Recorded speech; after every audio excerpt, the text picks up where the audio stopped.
Olá, seja muito bem-vindo a essa série de podcasts onde a gente vai conversar sobre a mentalidade do judoca campeão. Aqui é o Caio Gabriel da Kyoei Academy e a partir de agora você vai descobrir como você pode alavancar a sua performance no Shiai, como que você melhora de forma significativa o seu desempenho nos campeonatos, usando um poderoso recurso sobre o qual você sempre ouviu falar, mas que talvez você tenha alguma dificuldade para colocar em prática, que é a filosofia do judô. Como a sabedoria do judô e os princípios estabelecidos por Jigoro Kano podem elevar o seu jogo para um nível superior no Shiai. Eu estou certo de que após você terminar de escutar todos os podcasts, você estará mais confiante, determinado e preparado para o seu próximo campeonato. Antes da gente começar a conversar sobre esse assunto, eu gostaria de agradecer a Ruth Faraga e ao Lucas Kish por contribuírem com a produção desses podcasts. Fica aqui o meu muito obrigado por toda a colaboração. Essa série está dividida em 4 partes e todas elas estão disponíveis para download de forma gratuita. Os arquivos de áudio estão no formato MP3 e assim, se você quiser, você pode colocar esses áudios no seu celular e escutar quando você quiser e onde você estiver. Seja no carro, no ônibus, quando você estiver no trânsito, na academia, enfim. Todos esses arquivos podem ser baixados clicando no botão que vai aparecer agora aqui no vídeo ou clicando no link que está na descrição logo abaixo do vídeo. Você vai reparar também que eu vou citar algumas palavras do Jigoro Kano, o fundador do judô. Todas as referências e as citações dele também estarão na descrição do vídeo. É muito importante também que você se inscreva no canal, porque quanto mais pessoas se inscreverem, mais eu vou entender que esse tipo de conteúdo está sendo relevante e então eu passo a compartilhar cada vez mais conhecimento como esse no canal. Compartilhe esses podcasts com seus colegas de treino, seja no WhatsApp, no Facebook. Se você for um sensei, compartilhe com seus atletas, em especial aqueles que estão para participar de um campeonato próximo. E dessa forma toda a sua equipe será fortalecida e beneficiada.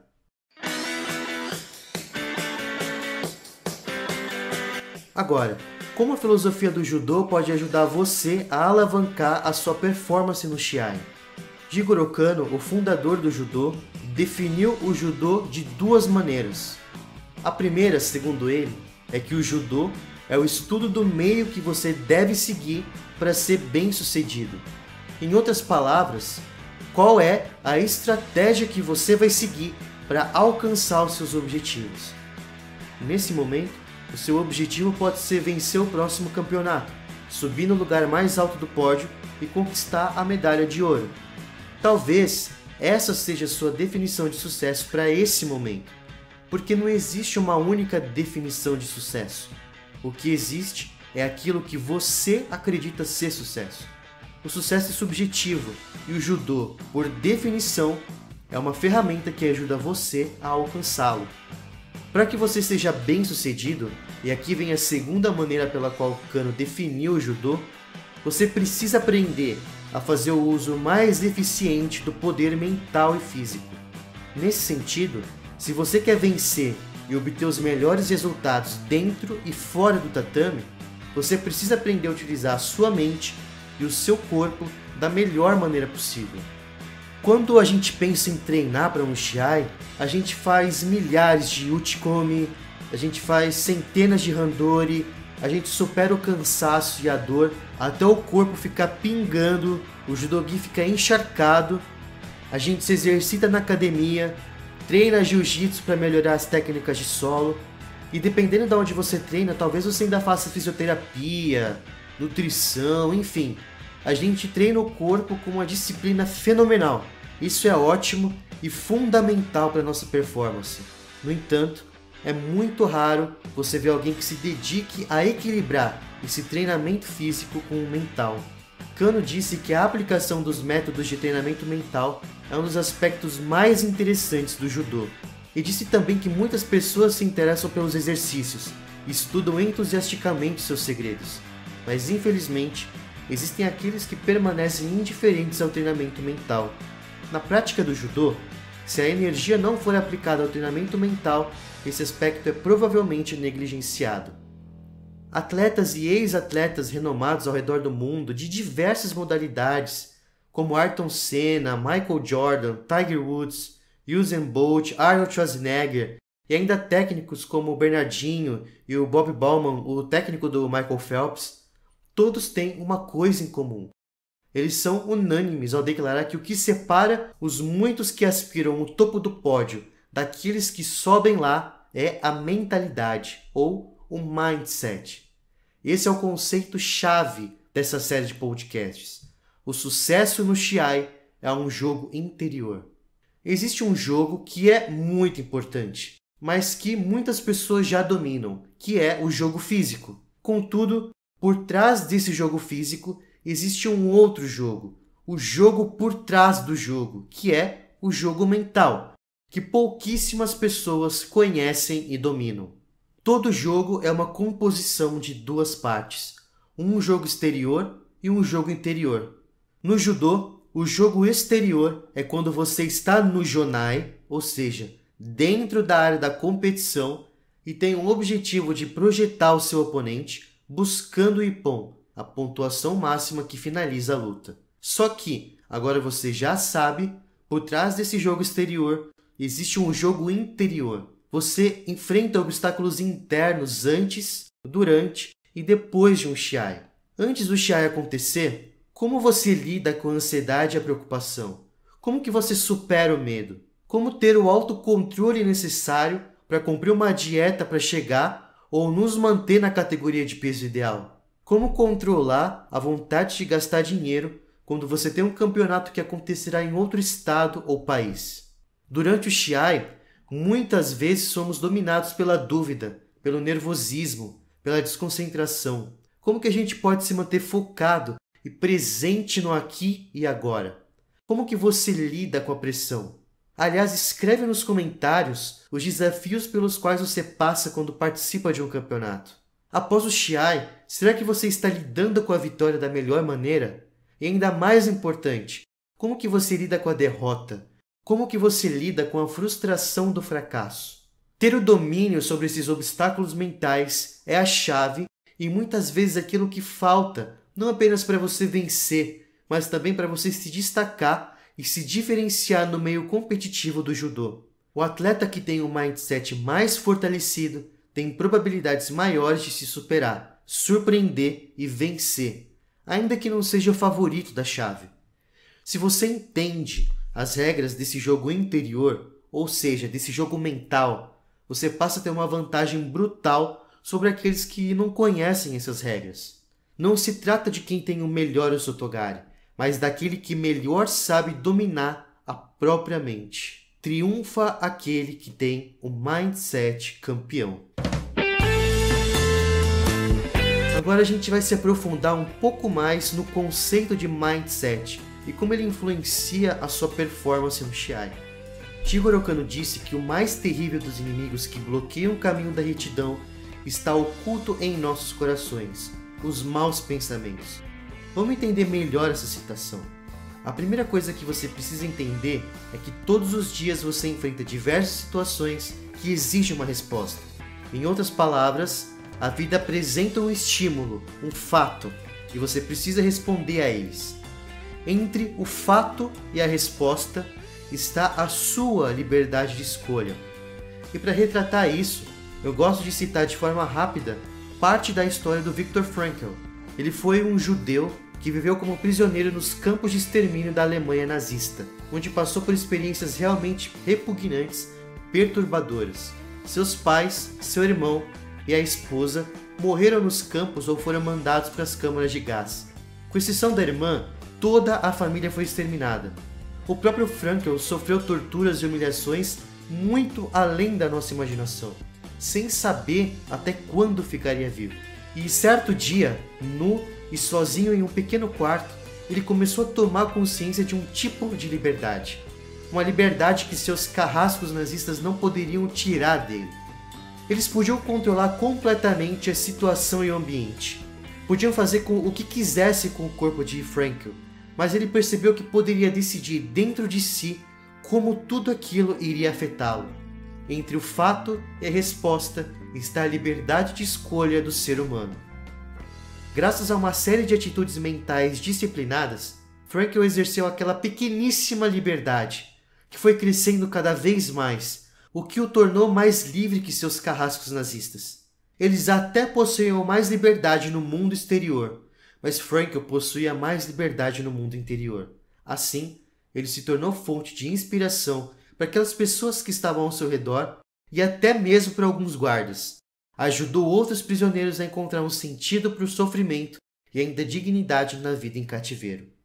Você não tem o controle sobre os fatos, mas você pode ter o controle sobre a maneira como você responde a esses fatos.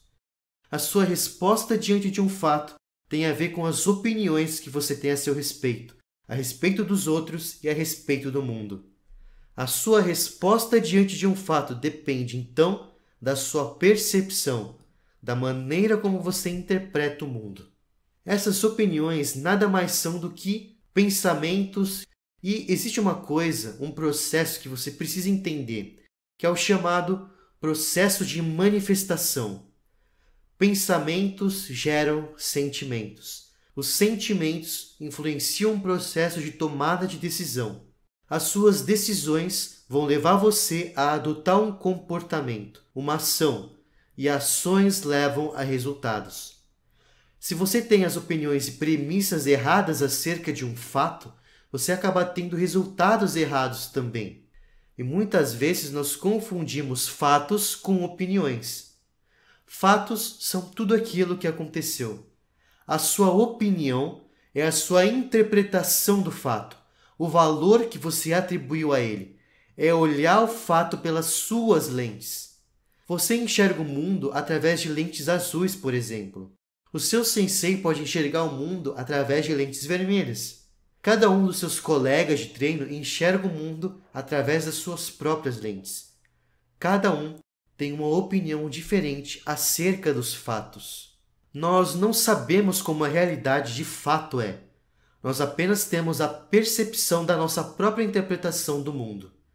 Tem uma frase muito famosa que é: o mapa não é o território. Imagine agora uma floresta. O que existe nesse território? Você pode imaginar árvores de diversas espécies.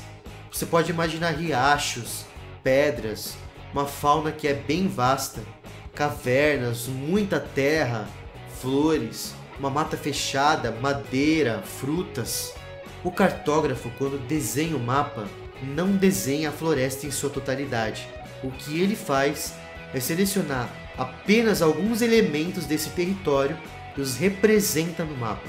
O mapa não é o território. A mesma coisa acontece com a sua mente. Nós vivemos em dois mundos distintos. O mundo externo, formado por pessoas, coisas, objetos e eventos. Esse mundo já existia antes de você nascer e vai continuar existindo mesmo depois que você morrer. Só que existe outro mundo que só existe justamente porque você existe, que é o mundo interno, formado por pensamentos, sentimentos, valores, ideias e por aí vai. Você experimenta o mundo externo ou o ambiente através dos seus 5 sentidos. O cérebro é o órgão responsável por receber as informações e os estímulos do ambiente através dos seus 5 sentidos. O cérebro recebe 11 milhões de bits de informação a cada segundo através dos seus 5 sentidos. Contudo, ele é capaz de processar de forma consciente apenas 40 dessas informações.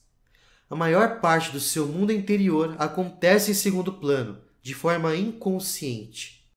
O mundo externo é muito complexo, e uma vez que a sua mente possui uma capacidade de atenção limitada, a sua mente consciente consegue interpretar apenas uma pequena porção do ambiente em todos os momentos.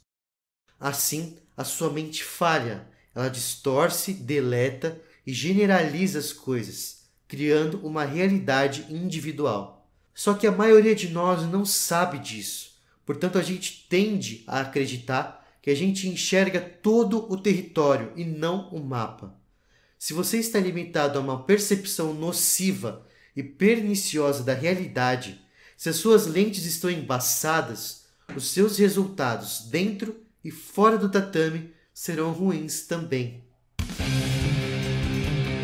Entender esse conceito é extremamente importante, porque tem sérias implicações para sua trajetória como atleta. Imagine que você possui a faixa verde e está participando de um Shiai. O sumolista chama você e o seu oponente para se apresentarem, a fim de que possam lutar. E essa é a sua primeira luta. Quando o seu oponente chega, você tem uma surpresa. Ele possui a faixa preta. O seu oponente ter a faixa preta é apenas um fato. O que realmente importa é como você responde a esse fato. Se o seu mindset for de poucos recursos, você vai olhar para a faixa preta do seu oponente, o seu cérebro receberá essa informação e vai criar um pensamento. E talvez o pensamento seja de já era, já perdi. Eu não acredito que em uma chave com 50 atletas eu tinha que pegar logo um faixa preta na primeira luta. Esses pensamentos vão gerar sentimentos. Talvez um sentimento de medo, ansiedade, frustração, desesperança. Esses sentimentos vão alterar toda a sua fisiologia. Todo o seu corpo responde aos seus sentimentos. Você fica cabisbaixo com o corpo rígido. Os 100 milhões de neurônios presentes nos intestinos vão fazer com que você sinta aquele frio na barriga. As suas pernas começam a estremecer. O que acontece é que a sua mente vai inconscientemente decidir por você que a sua postura durante a luta será muito mais retraída. Você vai lutar de forma muito mais defensiva, evitando aplicar técnicas, e assim estando muito mais propenso a receber técnicas do oponente e a ser punido com Shido por falta de combatividade, reduzindo as suas chances de vitória. Ao passo que, enxergando a mesma situação com um par de lentes diferentes, você poderia olhar para o fato, ou seja, a faixa preta do seu oponente, e pensar: eu treinei intensamente, treinei sem cessar, eu dei o meu máximo para estar aqui e eu farei o meu melhor agora porque eu mereço a vitória. É hoje que eu derrubo um faixa preta. Assim, você entraria para a mesma luta muito mais determinado, confiante, seguro e resoluto. A sua postura seria outra, muito mais ofensiva e não defensiva. Você lutaria com mais atitude e mesmo diante de um possível fracasso, você ainda sairia de cabeça erguida porque sabe que deu tudo de si. Você superou os próprios limites. Esse cenário se torna possível quando é você quem comanda a sua mente e não quando você é comandado por ela. Isso não se limita a um campeonato de nível municipal, por exemplo. Até para um atleta de nível olímpico, seria psicologicamente desafiador lutar de primeira contra aquele que foi campeão na última Olimpíada ou no último campeonato mundial. É por isso que o treinamento mental é tão importante. Se você e a sua mente forem aliados, vocês serão como dois. Agora, se você e a sua mente não estiverem em sinergia, vocês serão nada, zero. Ou a sua mente está a seu favor ou está contra você. Não existe meio termo. Se você acredita que pode vencer a luta, você está certo. Se você não acredita que pode vencer a luta, você também está certo. É assim que a sua mente funciona.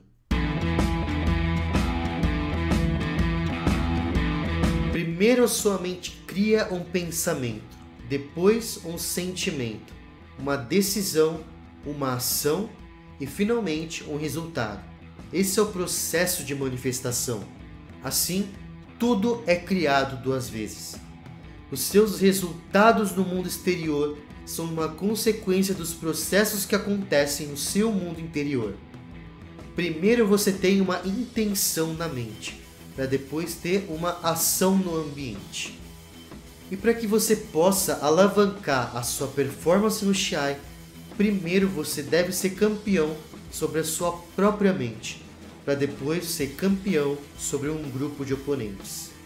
Agora você já sabe que a opinião que você adota a respeito de si mesmo, a respeito dos outros, a respeito do mundo, afeta profundamente a maneira pela qual você leva a sua vida.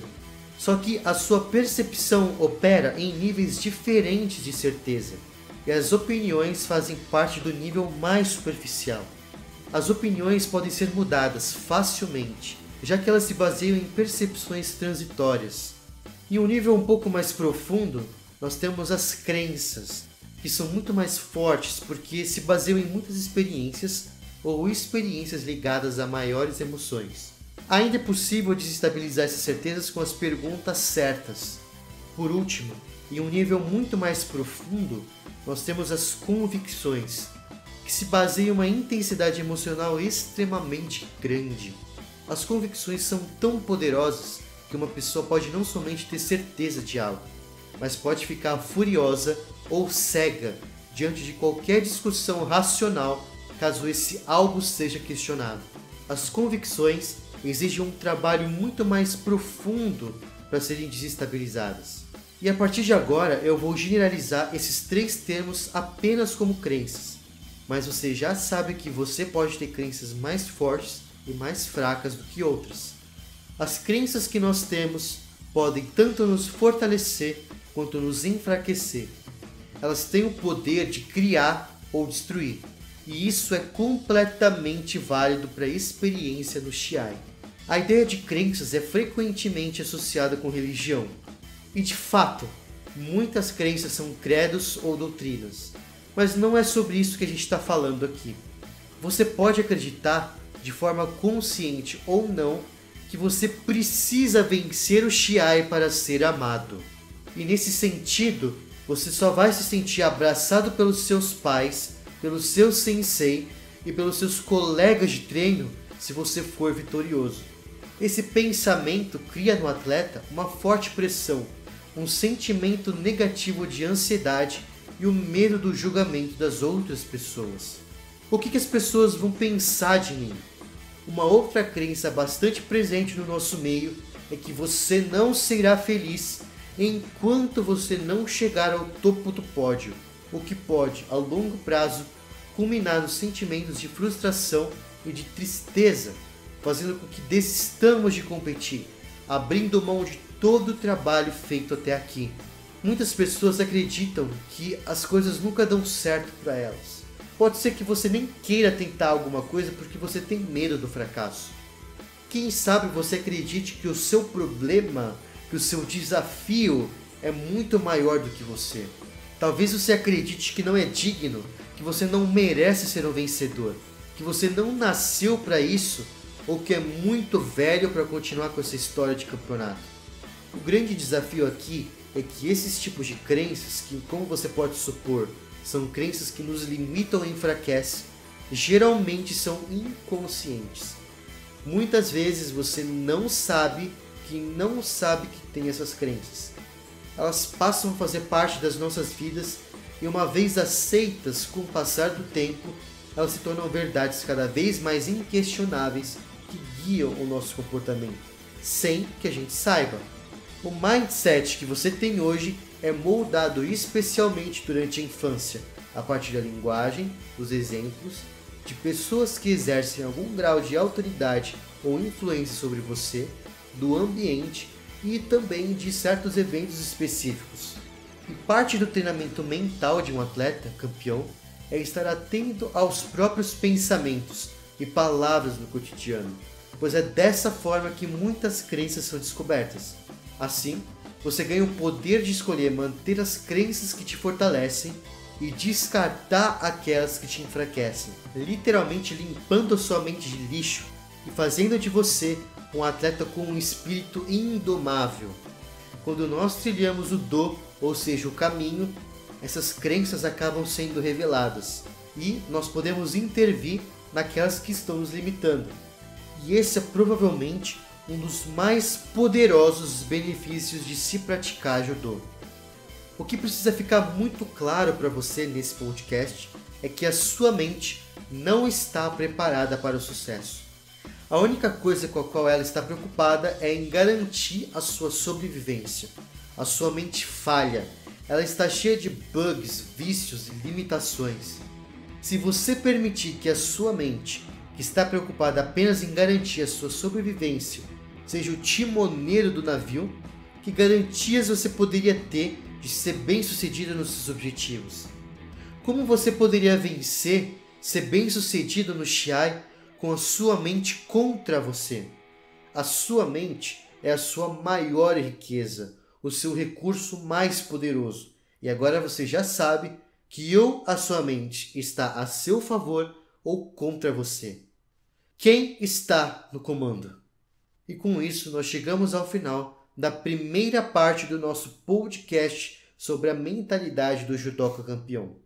E na próxima parte nós vamos conversar sobre algumas técnicas mentais, algumas práticas que vão ajudar você a se sair melhor no próximo campeonato. E lembre-se de baixar esse podcast para colocar no seu celular e também de se inscrever no canal.